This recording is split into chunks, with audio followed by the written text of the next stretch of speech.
Joo, hyvää päivää. Kello löi 13. Tervetuloa Flect Group Finlandin Flect Edge-webinaariin. Minä olen Tomi Kultala ja toimin täällä Flect Groupilla huoltoryhmän esihenkilönä.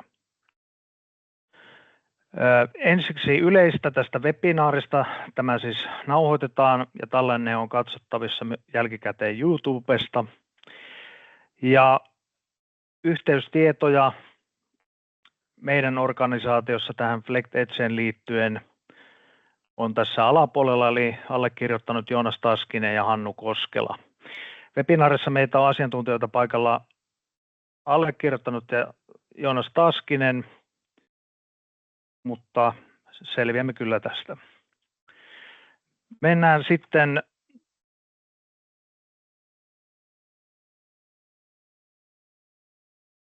yleisiin asioihin.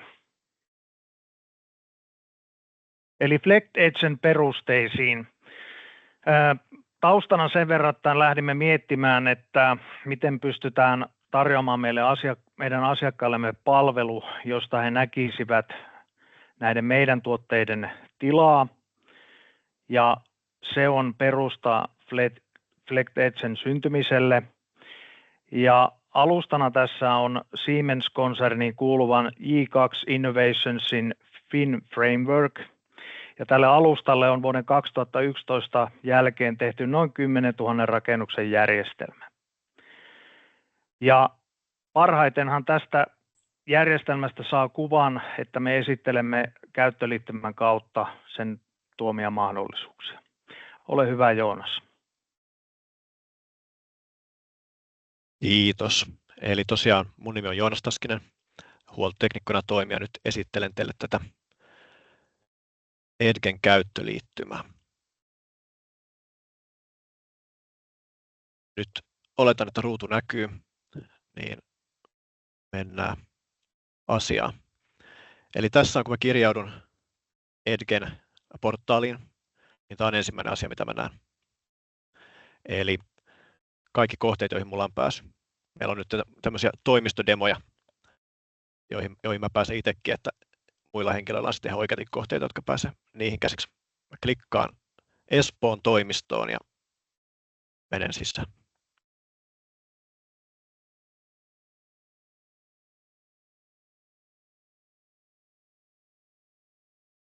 Tässä näkyy nyt meidän Flect Edgen lähtökohtainen pääsivu. Pääsivu on ihan täysin muokattavissa, että se voi olla mitä tahansa muutakin kuin tämä, mutta tämä on se TERAS-asetus. Ensimmäisenä, kun katsotaan tätä pääsivun koontivalikkoa, niin nähdään kohteen koontitiedot tässä ruudussa. Eli kohteen nimi, keskiarvo, hiilidioksidipitoisuus, keskiarvo lämpötila ja käyttöaste. Sitten nähdään ilmanvaihtokoneiden määrä ja niiden tiedot.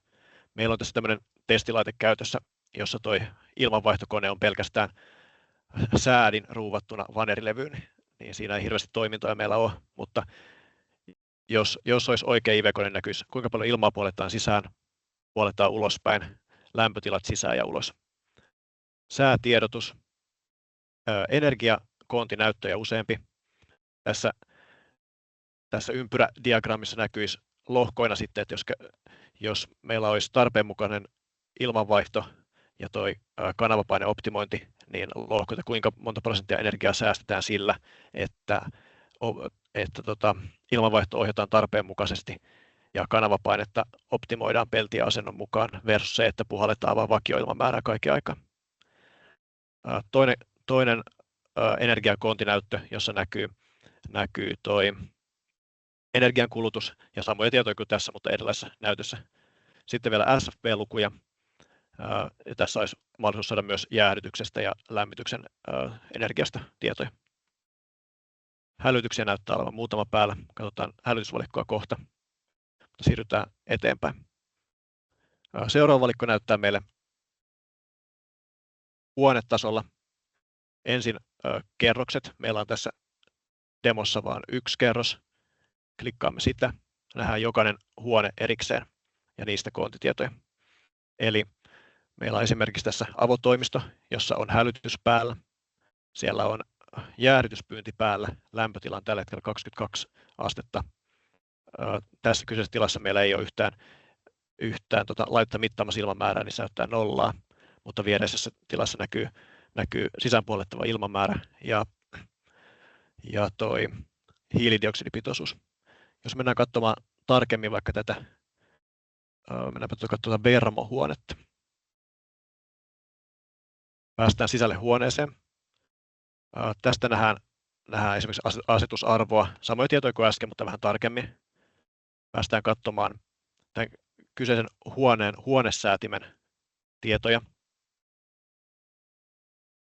Esimerkiksi asetusarvot, pikatrendiä, mittauksia. Käyttöönottovaiheessa hyvin olennainen asetusarvot tai nämä niin kuin parametrit, määritykset pystytään hyvin helposti täältä määrittämään, että millaisia toimintoja meillä tässä laitteessa on versus se, että otetaan se manuaali käteen ja mennään siihen termostaatille näppäilemään, että mistä löytyy mikäkin asetus.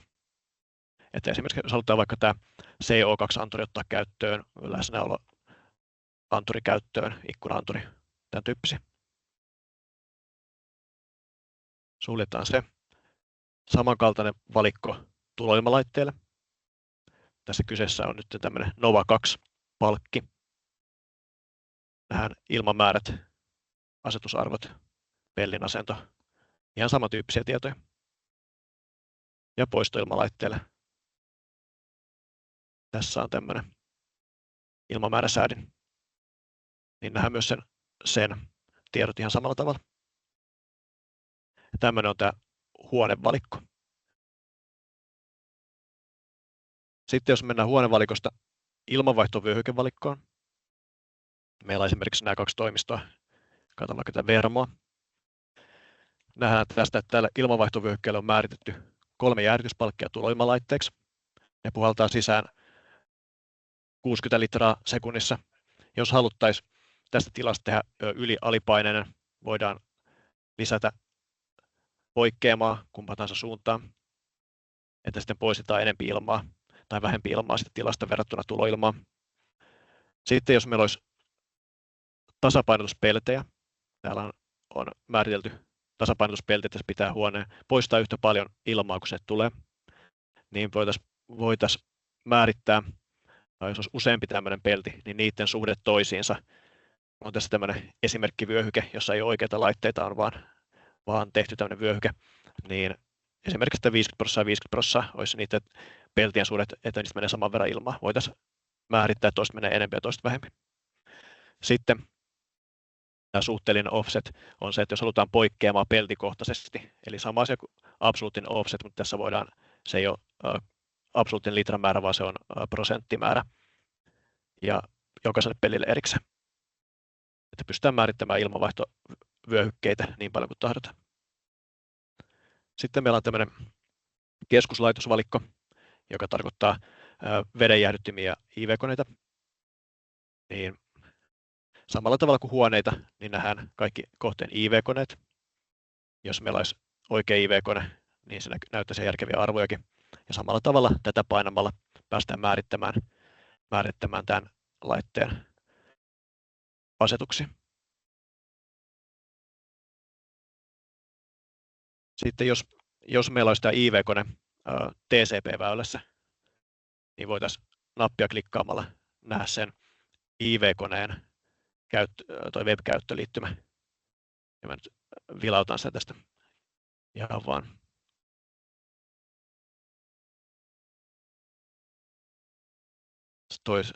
Selaimen kautta, että miltä se näyttäisi. Kirjaudumme sisään. Että vastaavasti, vaikka jos meidän IV-kone, niin aika monissa laitteissa nykyään on näitä selainkäyttöliittymiä, niin pystytään helposti integroimaan tuohon. Niin saattaa vaikka tämmöinen IV-koneen käyttöliittymä näkyviin tähän Edgeen suoraan. Sitten ihan perus automaatiojärjestelmän toimintoja, eli aktiiviset hälytykset. Mulla on täällä nyt useita väylävikoja, koska mulla on näitä esimerkkilaitteita, joita ei ole oikeasti olemassa, niin ne herjää väylävikaa. mun IV-kone herjaa väylävikaa ja toimisto herjaa että CO2-pitoisuus on korkea. Hälytyshistoria, ihan tyypillisen näköinen menneet tulleet hälytykset. Käyttäjätilien määrittely. Ja sitten täältä löytyy paljon muitakin toimintoja, taisi paljon rajatumpi normaalille käyttäjälle. Mä näen paljon enemmän kuin normaalit käyttäjät, mutta esimerkiksi historiatietoja, jos halutaan katsoa. Mennään tuonne Espoon toimisto, kakkoskerros, säteeri, huonesäädin ja katsotaan lämpötilaa esimerkiksi. Tämä on isompi näyttö vielä. Niin esimerkiksi lämpötilatrendiä, tämän näköistä voidaan katsoa kaikista pisteistä tai mitä tahansa muutakin mittausta. Ja tämän saa sitten PDF-nä tai Excelinä ulos tästä, jos tarvitsette. Sitten tämmöisiä, mennäänpäs tuonne päävalikkoon vielä takaisin. Katsotaan koontinäyttöä. Jos katsotaan vaikka kaikkien huonesäätimien koontia, niin voidaan yleiskuvaa saada no niin, vähän pomppas.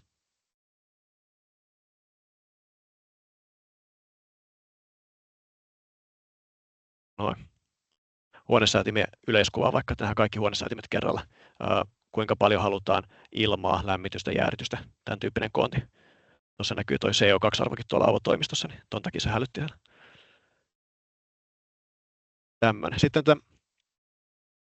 konfigurointia, jos pikkasen vilauta, niin tämä on aika näitä parhaita puolia tässä Edgessä, että konfigurointi on hyvin selkeää ja helppoa ja nopeata.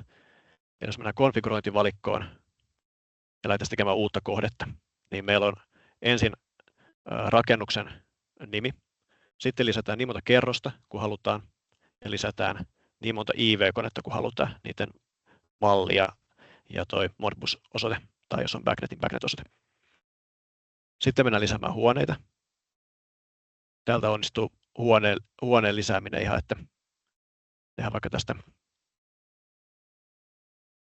koehuone. Lisätään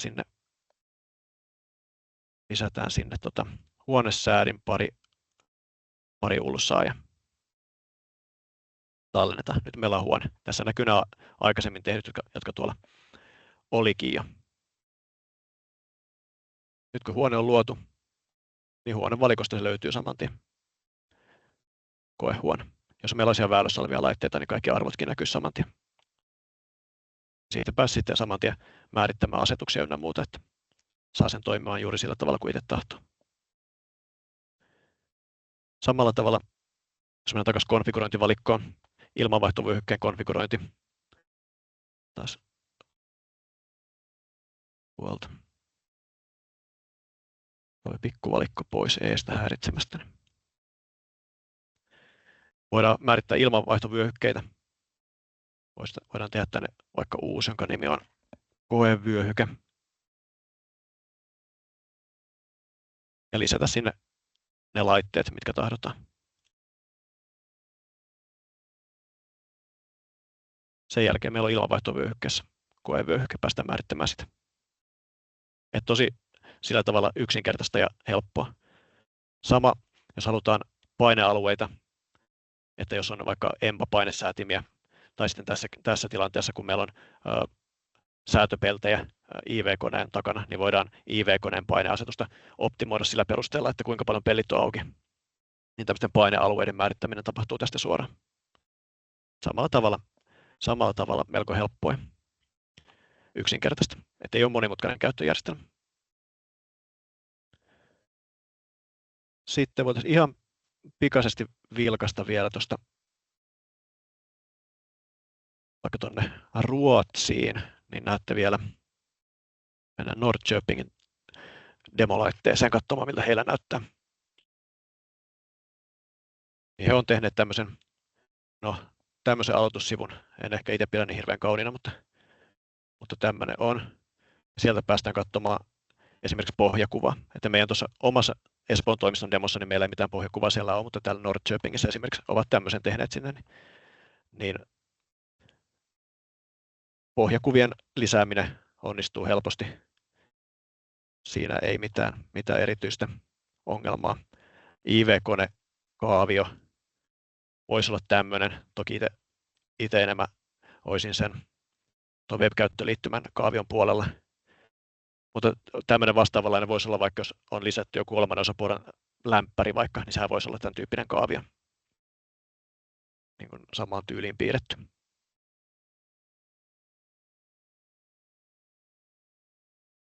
Sitten käyttöliittymästä en esittele enempää. Mennään katsomaan tuota PowerPointia.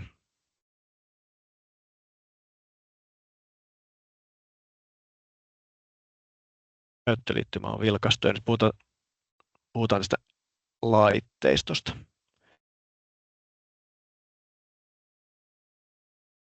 Eli tämä on raudalta aika yksinkertainen tämä Flex Edgein toteutus. Että meillä on yksinkertaisuudessa meillä on keskusyksikkö, se voi olla joku näistä kolmesta. Sitten meillä on verkkokytkin ja Modbus-yhdyskäytävä. Näitä keskusyksiköitä on 3 mallia. On F200, tämä on tämmöinen DIN-kiskoon menevä keskuksen siellä oleva säädin, johon ei saa näyttöä kiinni, että tähän saisi sitten verkkoselaimen kautta pystyy käyttämään tätä laitetta. Sitten on tämmöisiä ihan niin kuin tietokoneita, SE10i, tämä on se kaikkein tyypillisin, mitä normaalisti käytettäisiin, ellei erikseen muuta vaadita. Ja sitten SE30, joka on tämmöinen isompiin kohteisiin, riittää tehoa kaikkea. Ja tässä SE30 on myös pari tämmöistä IO-liitäntää lisänä. Mutta tämä SE10, niin se on tämmöinen teollisuustietokone, jossa pyörii Windows IoT-käyttöjärjestelmä. Ja se on siis käytännössä tietokone. Sitten verkkokytkin, ihan tavallinen verkkokytkin, ei mitään erityisvaatimuksia siihen. Ja sitten Modbus-yhdyskäytävä, eli miten päästään TCP:stä Modbus RTU:hun. Tämä periaatekaavio tähän tuossa vilahtikin jo, mutta miten tämä fyysinen rakenne tämmöiselle järjestelmälle olisi, niin on se, että on tosiaan tämä keskusyksikkö, teollisuus PC, jossa tämä Flex Edge-ohjelmisto pyörii. Siihen lähiverkon kautta pääsee, tai sitten jos tässä itsessä on näppäimistö, hiiri ja näyttö, niin pääsee katsomaan selaimen kautta tätä samaa käyttöliittymää tekemään kaikki konfiguroinnit. Sama tämän saa pilveen tämän järjestelmän ja vakiona aina tulee pilvipalvelun kanssa, niin pääsee sitten vaikka kotisohvalta katsomaan selainkäyttöliittymää ihan samalla tavalla kuin paikan päältä. Sitten tämä tietokone on verkkokaapilla kiinni siinä verkkokytkimessä, ja verkkokytkimeen liittyy sitten nämä, jos on TCP-laitteita, backnettiä, Modbusia, niin ne liittyy tähän, tai sitten jos on useampia kytkimiä, ne liittyy tähän. Wifi-tukiasema, se liittyy tähän. Sitten jos on näitä Modbus-yhdyskäytäviä, niin ne liittyy tähän. Modbus-yhdyskäytävästä lähtee sitten tämä RTU-parikaapeli, joka kiertää kaikki IMSit, jäätyspalkit, vastaavat laitteet läpi, ja niitä voi olla lenkissä 32 kappaletta. Tätä yhdyskäytävää saa semmoisena mallina, missä on 4 lähtöä, eli siihen saisi sitten jo 128 tuotetta aina yhden tämmöisen taakse. Eli aika kattavia pystyy jo rakentamaan. Ja sitten ei nyt liity suoraan tähän Edgeen, mutta lisämainintana, niin meidän näissä ultrasafeissä konvektoreissa niin on Wi-Fi-mahdollisuus, niin pystyisi ihan langattomanakin toteuttamaan näitä järjestelmiä. Mutta pääkomponentit, teollisuus PC, verkkokytkin, Modbus-yhdyskäytävä ja laitteet. Sitten muita asioita. Niin nämä kolmannen osapuolen laitteet herättää varmasti kysymysmerkkejä. Eli saadaanko pelkästään Flexin laitteita vai mitä muitakin laitteita. Niin tuommoisia ilmamääräsäätimiä ynnä muita, mitä tuossa tuohon tarpeenmukaiseen ilmanvaihtoon käytetään, niin vastaavia tuotteita kuin meidän tuotteet niin pystytään helposti tuonne vaihtamaan meidän tuotteiden paikalle. Se ei vaadi hirveästi työtä, niin sitten saadaan ihan samalla tavalla toimimaan se järjestelmä, että pystytään konfiguroimaan helposti ja nopeasti. Sitten jos on tämmöisiä muita tuotteita, niin kuin eihän Flectillä ole esimerkiksi jotain lämmönjakokeskuksen ohjauksia ja muuta, niin joku kolmannen osapuolen väylälaite, niin kun se saa vaan Modbus-väylään kiinni tai Backnet-väylään, niin pystytään sitten niin kuin perinteisessä automaatiojärjestelmässä rakentamaan piste pisteeltä se toiminta ja kaikki siihen tarjotut toiminnot. Sitten nämä niin kuin pohjakuvia tuossa vilkastiin, niin sen tyyppisiä asioita, jos halutaan jotain erillisiä kaavioita, mitä tahansa muita kuvia automaatiojärjestelmässä, kun halutaan, niin kaikki pystyy räätälöimään käsin. Että suurin hyöty tuossa Edgessä on se, että saadaan tehokkaasti se tarpeen mukainen ilmanvaihto toteutettua ihan luomalla alueita ja huoneita ja lisäämällä laitteita. Sitten nämä kustannuksista. Tämmöinen esimerkkijärjestelmä, missä on 5000 datapistettä, joka vastaisi noin 250 laitetta, niin se lisenssi, nämä laitteet, eli se teollisuus-PC, verkkokytkin ja toi yhdyskäytävä, niin, ja siihen sisältyy 2 vuotta pilvipalvelua, niin maksaisi noin 5000 €. Että se on tuon kokoisessa järjestelmässä se ei ole kovin paljon rahaa. Että sitten jos on pienempi, niin se on halvempi, ja jos olisi paljon isompi, niin. Mutta joka tapauksessa niin tuommoiseen järjestelmään siihen sisältyy käyttöönottoa ja varmasti muita haluttuja toimintoja, niin ne olisi sitten niin neuvoteltavissa erikseen, että mitä halutaan ja mitä se maksaa. Sitten tämä askarruttaa monia, että halutaanko kohteeseen 2 automaatiojärjestelmää, eli Flect Edge ja joku toinen, vai onko kaikki Flect Edgeissä, niin se voi olla rinnalla. Esimerkiksi semmoisessa kohteessa, että on joku vanhempi rakennus, jossa on joku vanha automaatiojärjestelmä, hoitaa lämmitykset ynnä muut, ja sitten tehtäisiin sinne vaikka joku erillisosio, johon tulisi oma IV-kone ja haluttaisiin tarpeen mukainen ilmanvaihto vaikka toimistoon, niin tämmöisessä se voisi hyvin toimia siinä rinnalla. Että olisi aika tehokaskin ratkaisu toteuttaa automaatiojärjestelmä tämän tyyppiseen kohteeseen. Tai sitten, jos tehdään uutta tai halutaan saneerata, niin voidaan, koska kaikki normaali automaatiojärjestelmän toiminnot voidaan tehdä myös Flect Edgeen, niin pystytään tekemään ihan niin kuin kokonainen automaatiojärjestelmä siitä, että ollaan joustavia siinä, että onnistuu sekä että.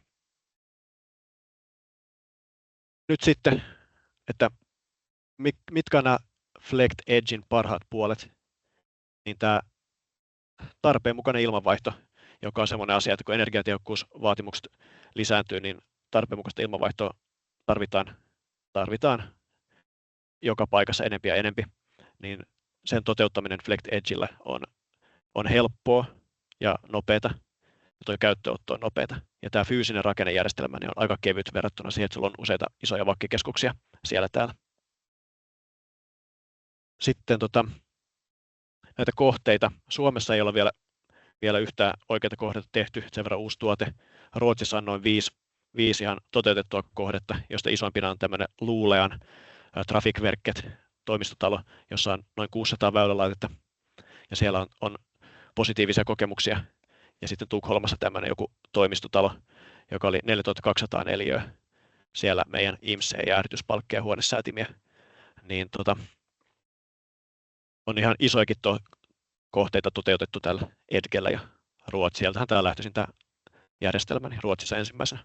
Ja sitten meillä näitä Flectin toimistodemoja meillä on nyt Espoossa, sitten Norrköpingissä ja Alankomaissa oli 1. Että jos on kysyttävää, niin nyt saa kysyä, ja jos haluatte tulla esittelemään, voidaan esitellä lisää, tai jos haluatte tietää jotain lisää, niin kysykää vaan rohkeasti. Kiitos. Joo, kiitoksia. Siellä kuulijoilla on toi questions and answers. Ne voi kysymyksiä laittaa.